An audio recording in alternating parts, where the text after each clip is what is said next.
দুবার সন্তান হারানোর যন্ত্রণায় ভেঙে পড়েছিলেন বাদুড়িয়ার এই যুবক।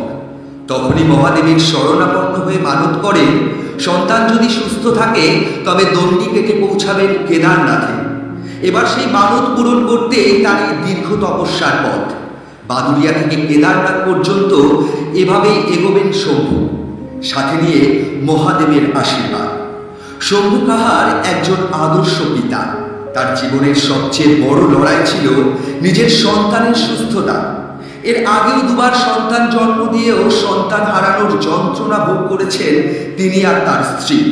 তাই এইবার যখন নতুন এক প্রাণ তাদের কোলে আসে, তারা মহাদেবের কাছে মানত করে, সন্তান যদি সুস্থ থাকে তবে শম্ভু দণ্ডি কেটে কেদারনাথ মহাদেবের দরবারে পৌঁছাবে। সেই মানতের ফলেই যেন আশীর্বাদ নেমে আসে শম্ভুর জীবনে। ফুটফুটে সন্তানটি আজ সম্পূর্ণ সুস্থ, হাসছে, খেলছে, আর সেই হাসি শক্তি হয়ে উঠেছে শম্ভুর কাছে। নিজের সন্তানের জন্য একজন বাবার এই নিবেদিত প্রাণ উদ্যোগ আর তার প্রতি মহাদেবের এই আশীর্বাদ, এই দুয়ের মেলবন্ধন আজ এই শক্তি জুগিয়েছে শম্ভুকে। তিনি শুরু করেছেন এক অকল্পনীয় যাত্রা। বাদুড়িয়া থেকে কেদারনাথ পর্যন্ত দণ্ডি কেটে পৌঁছানোর সংকল্প।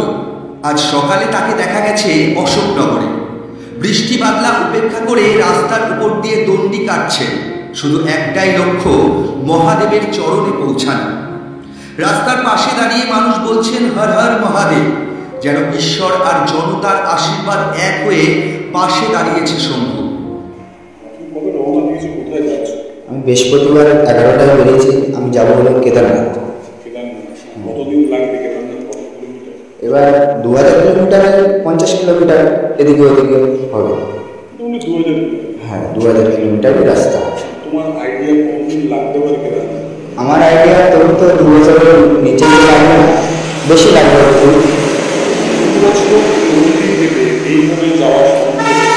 এবার বাবার আশীর্বাদ, তোমাদের আশীর্বাদ, মা বাবাদের সবার ভালোবাসা। কেবল একটি মানতের নয়, এ এক বাবার ভালোবাসার, মহাদেবের আস্থার আর অনমনীয় সংকল্পের দৃষ্টান্ত। শম্ভু বিশ্বাস করে তার সন্তানের সুস্থতা মহাদেবের আশীর্বাদের ফল। আর মহাদেবের আর এক নামই তো শম্ভু। শৈবভক্ত এই যুবকের জীবনের এই দুই শম্ভুই আজ তার পাথেয়, ঈশ্বর এবং সন্তান। এই কাহিনী আমাদের মনে করিয়ে দেয় একজন পিতা তার সন্তানের জন্য কতটা এগিয়ে যেতে পারে। এই দণ্ডিকাটা শরীরের যন্ত্রণা নয়, এটা হৃদয়ের শক্তির, বিশ্বাসের নির্যাস। আর সেই বিশ্বাসই শম্ভুকে নিয়ে যাচ্ছে কেদারনাথ, একজন বাবার শ্রেষ্ঠ প্রার্থনার দিকে। আমরা হাবড়া টিভির পক্ষ থেকেও শম্ভুর এই যাত্রাপথকে সুস্থভাবে সম্পন্ন হওয়ার শুভেচ্ছা জানাই। সেই সাথে মহাদেবের কাছে প্রার্থনা করি তার আশীর্বাদে যেন পৃথিবীর সকল সন্তানই সুস্থ থাকুক, খুশি থাকুক তাদের পিতারা।